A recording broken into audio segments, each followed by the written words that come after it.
Hi, I'm Chris Ryan. I joined the Army in 1978. I spent 10 years in the British SAS, serving from 1984 to 1994. I've written a book, The History of the SAS, told from the point of view of the men on the ground who actually did all the fighting. From the notorious, grueling 6-month selection to the long-range desert patrols to fighting terrorism and beating counterinsurgency, the British Army now cannot survive without the SAS. The SAS has now become indispensable to the British Army.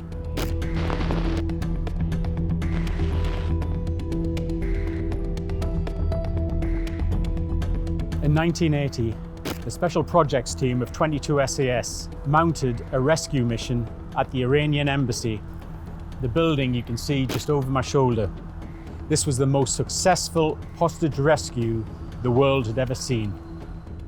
On Wednesday, the 30th of April, 1980, 6 terrorists armed with a Scorpion submachine gun, a Browning pistol and a .38 revolver and a cluster of hand grenades raided the embassy. They forced their way in, taking 20 hostages, including 2 BBC journalists and a policeman. They overpowered the policeman and then took control of the embassy. Within a short period of time, they had made contact with the police, and their demands were to release 97 prisoners in Iran. The embassy siege was about to unfold.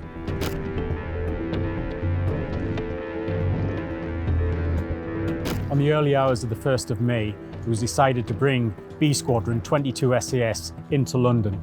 So they forward mounted to Regent's Park, which is a stone's throw in that direction. Soon after that, they gained permission to enter number 14 directly next door to the embassy. At this point, B Squadron had a planning team and they were looking at a deliberate option, which means, how do we get in to save these hostages if it goes terribly wrong? So they were looking at the windows, they brought caretakers in, architects in to find out what was armoured, how the glass was strengthened, how the doors were strengthened, how the roof was strengthened, and the windows on the upper levels. They had diverted the flight path of the aircraft coming into Heathrow, and they'd actually lowered the altitude that the aircraft fly. A gas company had positioned themselves on the road and had started drilling with a pneumatic drill to cover the noise of the soldiers entering the building and then drilling devices through the walls to gather information. At this point, communications had been established with a negotiator, and this is where the demands kept coming through. Within 24 hours, if the prisoners hadn't been released in Iran, they would start killing the hostages every 45 minutes. On the 5th of May, a shot rang out and a hostage was dumped on the step at the front of the door. At this point, the government knew that these terrorists were willing to kill the hostages every 45 minutes. It was then decided to hand over control to the military. The members of B Squadron moved to their start entry points, which was on the roof, on the balcony next door, and then on the skylights above the embassy. The commander gave out the order, stand by, go, go, go. At this point, a huge explosion rang out. That was the explosion on the roof light where guys were gaining entry, abseiling in. 2 masked clad figures in respirators appeared on those balconies there. One guy moved over, placed the shape charge on the window because that was armoured glass. As he looked through, he could see some of the hostages, so he was waving, gesturing them to get down. Within seconds of him getting off that balcony, that exploded. Probably one of the most famous images of the SAS. Round the back, the guys were gaining entry from the floor to the middle windows to the upper windows.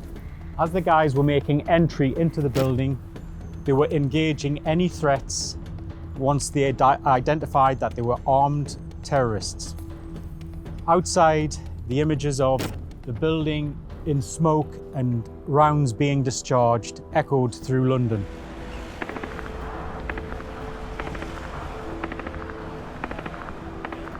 As the guys systematically cleared each room in that embassy, they would be calling back to the controller who was situated just behind this wall, and he was going through a notebook, clearing each wall. Then the call came through that they had all the hostages secure. The commander then told the team inside to evacuate the building, and which they did, to the rear of the embassy. Unbeknown to the regiment, upstairs, one of the youngest members of the terrorist group had become friendly with a group of women, and it's believed that these women suffered from Stockholm syndrome.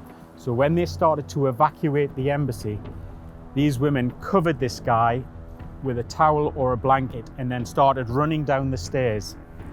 At the back of this building, there was the reception party where members of the SAS were waiting to receive everybody that came out. As soon as anybody exited that building, they were zip tied on the ground and placed down. Now, this is crucial.